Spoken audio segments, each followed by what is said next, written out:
주도하신 축사에서부터 보시면 일경 위원장님, 추미애 의원님, 그리고 광문 전 교육감님, 그리고 또 고든 캠벨 전 수상, 전부 말씀을 너무 잘하시죠. 이 듣는 사람의 이 하트를 자꾸 흔들잖아요. 그렇죠?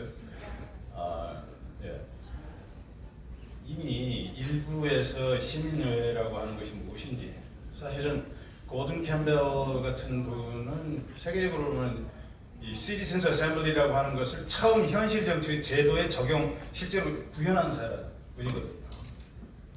그리고 연세가 이미 70이 넘었는데도 얼마나 열정적으로 잘 소개를 합니까?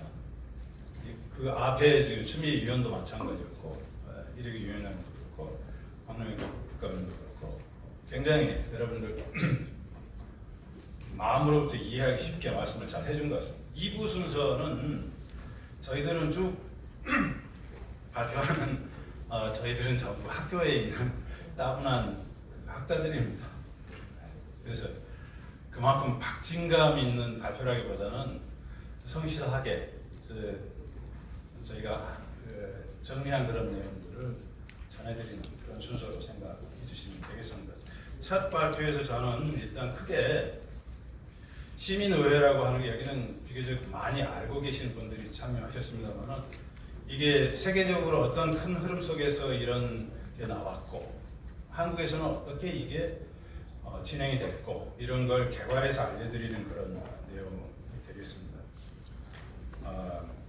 순서는 크게 제 발표의 순서는 좀 먼저 개괄을 하고, 그리고 그 다음에 세계적으로 보면 시민의회라고 하는 현상이 어떻게 어디서부터 시작됐는가, 그리고 세 번째는 한국에서는 어떻게 진행됐는가, 네 번째는 이 시민의회라고 하는 것은 현재의 가장 중요한 쟁점은 무엇인가, 이런 순서로 시간에 맞춰서 저희가 주어진 시간이 30분입니다만 그 안에 맞춰서 말씀드리도록 하겠습니다. 자료집 저희가 준비하느라고 애를 많이 썼습니다. 여러 시험자들과 논문 작성도 가급적 학회에서 발표하는 식보다는 여러분들이 일반 대중적인 이런 모임에서 저희가 턱하는 식으로 좀 더 전달하기 쉽게 우리가 준비를 하자고 했고, 각자가 또 영역을 했고요. 자료집을 보면 한글로는 69페이지입니다. 그 순서에 따라 제가 쭉 읽어 나갈 테니까 그 내용을 보시면 되겠습니다. 시작하겠습니다. 첫 번째 개괄인데요. 시민의회는 지난 20여 년간 민주주의 확장을 위한 유력한 방안 하나로서 한국을 포함한 세계 여러 나라에서 시행되어 온 제도입니다.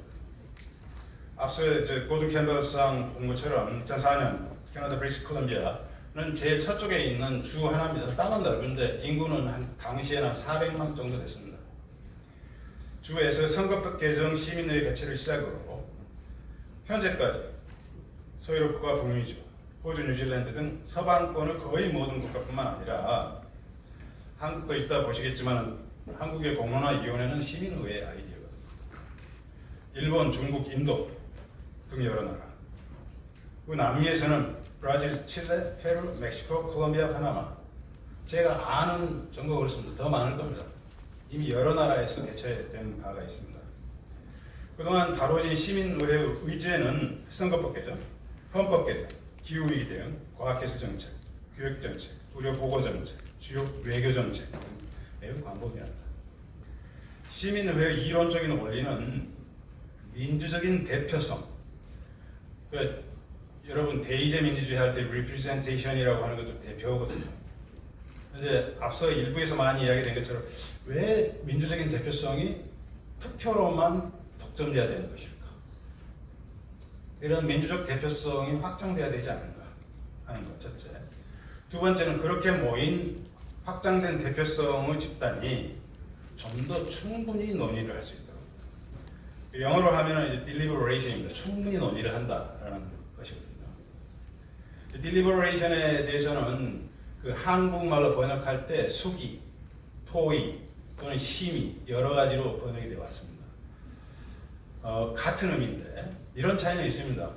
수기나 토의로 번역을 하면은 충분히 논의한다, 공정하고 충분한 정보를 부여받고 그리고 토론의 조건이 동등한 상태에서 한다는 걸 강조하는 입장입니다. 반면에 심의는 그런 결정이 공적인 책임성과 법적인 결정성을 가져야 되지 않느냐 하는 문제의식이 심의라는 말에 좀 담겨 있습니다.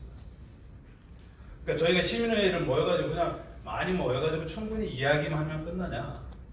그 결정에 어떤 공적인 책임성과 법적인 결정성을 얼마만큼 담을 것인가 하는 건 굉장히 중요한 문제입니다. 그래서 이 세 가지 번역어가 다 있고 저도 이 글을 통해서는 이 세 가지 말을 다 함께 쓰겠습니다. 그래서 시민 참여를 확장하고 혁신하며 그리고 또 waves of deliberative democracy라는 말, 그러니까 이런 시민 민주주의, 수기 민주주의가 새로운 물결이 일어나고 있다라는 그런 표현은 국제적인 언어가 됐습니다. 시민의회의 구성은 아까 일부에서 자세히 이야기됐습니다만 통계적으로 이 여러 층에 따라서 지역에 따라 연령에 따라서 소득에 따라서 그걸 이제 통계적으로 추출하는 것을 Stratified Random Sampling이라고 하는 통계학의 전문 용어고 우리가 여론조사기관에서 맨날 쓰는 기법이고 통계적으로는 확실하게 신뢰율이 95% 이상, 99%까지 고등학교 때 다 배우지 않습니까? 입증된 제도입니다. 소집된 시민의회는 해당 의제에 대한 충분한 정보와 토론 기회를 보장받습니다. 이를 위한 개최 기간은 통상 3개월에서 1년 정도가 됩니다. 제가 이걸 좀 수정을 했는데 마지막 수정은 여기에 실리지 않아요. 이러한 충분한 토의 방식을 통해 초기 모임에서 여러 갈래로 갈려지던 견해는 점차 초다수한 3분의 2 이상으로 접근해가는 것이 통상 우리가 봐온 시민의 내용입니다. 2020년에 OECD에서 보고서를 중요한 걸 하나 냈는데요. 제목이 그렇습니다. 이런 그 심의의 수기의 물결을 잡아라라고 하는 거고, 이 시민 참여의 혁신 그리고 새로운 민주적 기반이라고 하는 두툼한 보고서를 OECD에서 내서 국제적으로 이미 시민의회는 인정되고 있을 뿐만 아니라 현실적으로 시행되고 있는 제도입니다. 다음 페이지입니다. 이러한 현상은 민주주의 위기가 널리 지금 이야기되고 있는 시점에 역설로 보일 수도 있습니다. 그러나 역설이지만 동시에 필연이겠죠. 현재 운이되고 있는 그 위기야말로 민주주의의 새로운 보완과 혁신이 필요하다는 절박한 요청의 분명한 현실적 근거이기도 하기 때문입니다. 많이 이야기되고 있지만 가짜뉴스, 대화가 사라진 자기 확증적 정치 야구화, 필터 버블링 이런 말을 자기끼리만 보세요. 이러한 상황에서 모두가 충분히 납득할 수 있는 수기를 통해서 정치적 합의에 이른다라고 하는 모델은 정치 자체의 쇄신을 위한 좋은 소식이자 대안문이기도 합니다. 한국에서 이론적인 차원에서 시민의회 제안은 세계적으로 빠른 편이었습니다. 2004년 5년 나왔습니다. 그러나 한국에서 국민적 관심이 대상이 될 정도로 본격적인 제도적인 실험은 2017년 여러분 기억하시겠지만 신고리 569기에 대한 공론화위원회를 통해서 비로소 시작되었다고 할 수가 있습니다. 이후 올해까지 중앙과 지방 정부 주도 크고 작은 공론화위원회가 70번 넘게 시행된 바 있습니다. 이렇게 이로 시민의회에 대한 한국에서도 많은 논문들이 쏟아져 나오죠. 정말 쏟아져 나왔습니다. 그러니까 우리는 지금 시민의회 몰라. 대체로 그렇습니다만 공론화위원회는 다 알아거든요.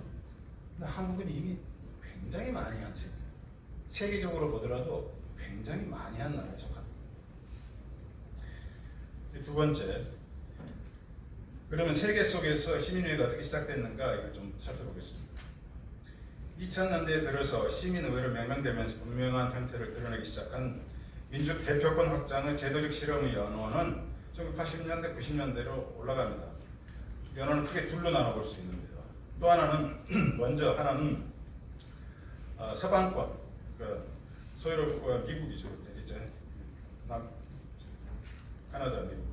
이미 여러 나라에 실험되어 온 다양한 형태의 합의회의, 시민 정책 배심원 제도, 그러니까 이 사법적 배심원 제도를 정책 배심원으로 확장한 것입니다. 협의 입법, 공론조사, 시나리오 워크숍, 대안적 갈등 해결, 협력적 의사결정 등 여러 가지 시민 참여와 토의를 공공 의제 설정과 결정에 결합하는 시도들이 있어왔습니다. 이런 시도 중에서 시민의회, 현재 지금 표준형에 대해 시민의회가 가장 가까운 수준으로 잘 시행됐던 것은 1985년 시작해서 95년에 법제화가 된 덴마크 시민과학회의를 들 수가 있습니다. 이 흐름 거의 모두가 공통된 아이디어는 시민의원을 어떻게 구성하느냐, 이것을 아까 말씀드린 stratified random sampling 한다. 그리고 여기에 심의 과정, 충분한 논의 과정을 결합한다. 이게 핵심이었습니다. 그런 배경이 있습니다. 또 하나의 배경은 이론적인 차원에서 정치 사상, 정치 철학, 사회 이론 이렇게 하는 많은 이론가들이 학문적으로는 그런 말을 합니다만은 민주주의 이론에서 심의적인 차원, 딜리버러티브한 그런 차원에서 확장시키는 그런 이론적 노력이 80년대, 90년대, 특히 90년대에 저는 수까지인데요. 굉장히 많은 유명한 정치 사상가들이 이 문제를 논했습니다. 그러니까 이 두 가지 흐름들이 합류를 하면서 본격적인 시민의회 정치 현상이 나타나게 된 거죠. 그래서 2000년대 들어 이런 배경적 흐름은 점차 선거로 표상되는 대의민주주의를 보완 강화할 필요로 이어졌습니다. 그러면서 계기가 된 이슈들은 당시에 투표율이 저하되고 선거법이 문제가 있습니다. 경제 위기가 겹쳤고 폭발적 갈등의 심화 등 여러 나라가 다양했습니다. 이런 흐름은 아까 말씀드린 2004년 캐나다 브리티시 콜롬비아에서 고든 캠벨 수상의 결단이 중요했고 좀 이따 말씀드리겠습니다만 고든 캠벨 수상 저희 광로교육감님하고 이야기를 하면서 이런 말을 했다고요. 그건 순전히 그냥 내 아이디어였다 이런 말씀입니다만 그러시겠죠. 그러니까 우리는 이런 궁금증이 있었거든요. 주변에서 참모들이나 학자들이 이런 걸 해봐라라고 하는 권고를 많이 받았지 않느냐. 근데 고든 캠벨 정치인이지만 자신이 아니야 시민들한테 물어야 돼 이런 확고한 생각을 가지고 있었다라는 것이고, 여러분 아시겠지만 영미법 전통에서는 그 배심원 제도가 있습니다. 그래서 새로운 것은 아니고 앞서 말씀드린 것처럼 여러 가지 합의회의의 전통이 이미 유럽과 북미주에서는 있었기 때문에 자연스럽게 그런 생각을 저는 갖게 됐다고 생각합니다. 그래서 브리티시 콜롬비아 시리언스 어셈블리라고 하는 게 굉장히 중요했고 그런 배경을 가지고 있다. 그러나 브리티시 콜롬비아에서 그 예가 2004년에 있었습니다만 그건 한 2010년 될 때까지는 아주 주변적인 경험에 머물렀습니다. 저도 그 시민의 아이디어를 그런 생각을 저도 자연스럽게 앞서 말씀드린 두 가지 배경을 같이 하고 있었기 때문에 저도 제출했습니다만은 몇 년 동안 브리티시 콜롬비아에서 그런 제도가 실제로 시행됐다는 걸 모르고 있었어요. 나중에 알게 됐습니다. 지금처럼 그 IT 커넥션이 많았던 것도 아니고요. 그래서 시민의회의 정책 실행이 본격적으로 호조된 것은 2008년 세계 금융 위기를 통해서 정치 개혁 위기가 대단히 높아졌을 때입니다. 뭐 세계 전체가 들썩들썩했죠. 그 중에서도 아일랜드 경우는 이러한 동력이 시민의 소집과 법적 제도화로 연결된 대표적인 사례라고 할 수 있습니다. 자세한 내용은 저 다음에 발표해 주실 프로페서 데이브 페로의 발표를 보시면 잘 알 수 있으실 겁니다. 그리고 아이슬란드도 마찬가지로 2008년 경제 위기를 겪으면서 나라가 완전히 부도가 난 상태니까 뒤집어진 거죠. 그러면서 밑으로부터 이제 아일랜드는 인구가 훨씬 더 적습니다. 저 아일랜드가 인구가 한 500만 되거든요. 아이슬란드는 한 70만입니다. 그러니까 여기는 시민들이 전부가 이제 그 나라의 헌법을 바꿔야 되겠다고 하는 과정에 랜덤 샘플링이 아니라 거의 자발적으로 뭐 70만 중에서 유권자가 얼마나 되겠습니까? 특히 수도권 이렇게 하면 거기 사람들이 다 우리 촛불 집회 같이 헌법 개정하는 자리에 다 나온 겁니다. 이런 방식으로 개헌을 시도합니다. 주목할 만한 사례도 있습니다. 그리고 최근에는 프랑스가 그랬죠. 2018년 노란 조끼 운동이 엄청나게 벌어지니까 프랑스 대통령 마크롱이 보통 사람이 아니거든요. 이걸 시민의회 방식으로 여러분들 의견을 듣겠다 해가지고 프랑스는 큰 나라입니다. 인구가 7천만 됩니다. 한국보다 큽니다. 전국적으로 서너 달 만에 시민의회를 10,000번, 1000번도 아닙니다.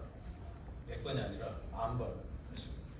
그 프랑스 행정력이라고 하는 게 엄청나다는 걸 보여주기도 했고, 그래서 처음에는 이제 사람들도 마크롱에 대해서 좀 의혹도 있었는데 저게 물타기 하려고 그런 거 아니다. 그런데 시민회를 하는 과정에서 밑으로부터 에너지가 모아지는 것도 있었고요.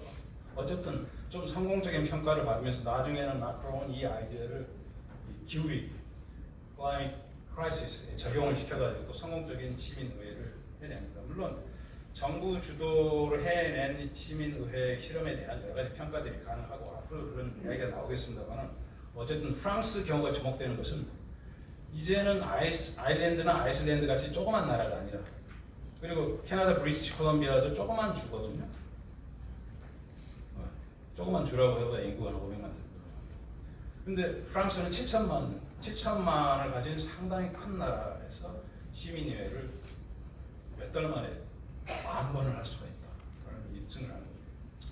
그래서 지금은 시민의회는 세계적인 현상이 이렇게 됐습니다. 그럼 한국에서는 어땠는가? 다음 쪽입니다. 한국에서 시민의회 논의는 세계의 이런 큰 흐름과 같이 하지만 한국 정치의 고유한 맥락 속에서 전개되지 않을 수 없었습니다. 1987년 민주화 이전의 한국의 정치 상황은 도대체 대의제 민주주의가 문제가 있다라고 하는 것을 논한다는 것 자체가 좀 지식인들만의 이야기 아니냐, 지적인 사치가 아니냐라고 느껴질 정도였죠. 왜냐하면 대의제 민주주의 자체가 제대로 안 되니까, 선거 자체가 공정선거 자체가 안 되고, 선거를 통해서 야당이 집권한다는 걸 상상할 수도 없는 사회였으니까요. 그래서 이런 시민회의 논의가 사실은 제대로 나올 수가 없었습니다.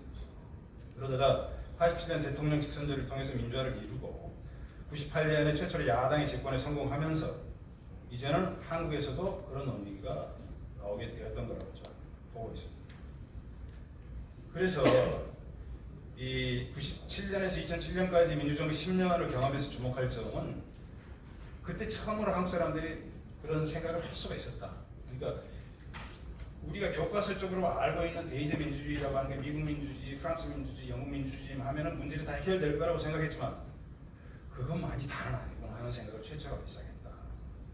그런 거고, 특히 당시에 이제 민주정부 초기에 있었던 여러 가지 대형 사회적 갈등들, 의학분업, 기억하실 겁니다. 99년 새만금 개발 반대, 2000년 위도 핵 폐기물 처리자 문제, 밀란 수준으로 터졌다는 거, 2003년 대통령 탄핵 문제까지 쭉 연결되고, 그 뒤로도 그렇습니다. 여러분 4대강 문제라든가 여러 가지 문제를 생각하면 또 소고기 파동 문제,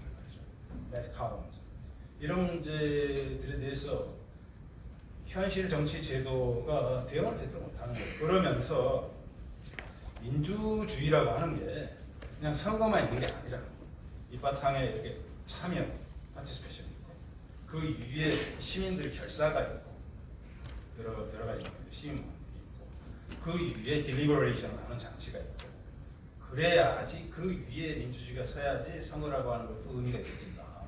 선거 자체도 그렇지만 선거 이후도 그렇다라고 하는 제안들이 2004년, 5년에 나오기 시작했다는 것입니다.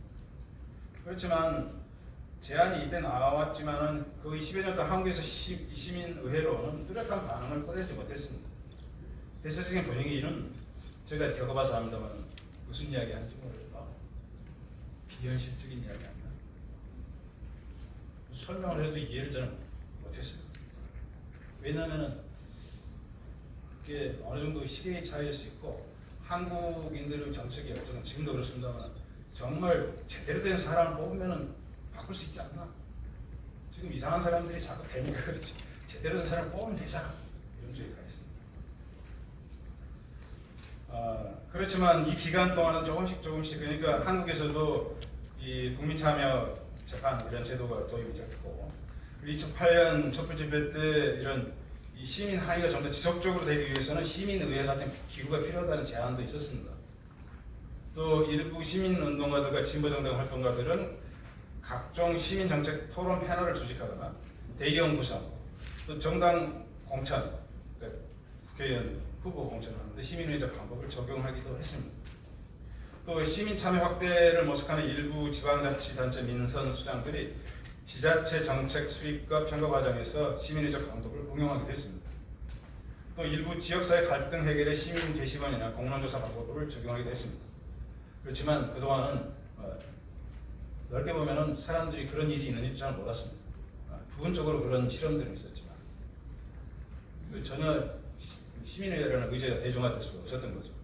근데 한국 민주주의 특징은 이게 뭔가 마그마 물렸다가 어감이 엄청 물렸다가 이제 마그마처럼 터지는 거 아닙니까? 그래서 87년의 민주화 대분출 이후에 그에 비견할 수 있는 그런 사태는 2016년에서 17년까지의 촛불혁명이었죠. 그때 정세의 급격한 변동을 주도하던 탄핵 촛불 공론장이 시민의 발상을 받아들이기 시작했습니다. 어떻게 받아들였냐?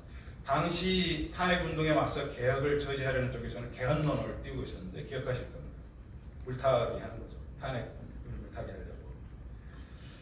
그러던 중 2016년 11월에서 17년 초에 이르는 동안에 일부 시민단체들에서 탄핵은 국회에서 해라, 개헌은 시민위에서 하겠다 라고 하는 이런 SNS 올린 글들이 엄청나게 사람들이 보기 시작한 겁니다. 좋아요, 엄청나게. 그때 이제 그 시민단체 이끌었던 여기 계십니다.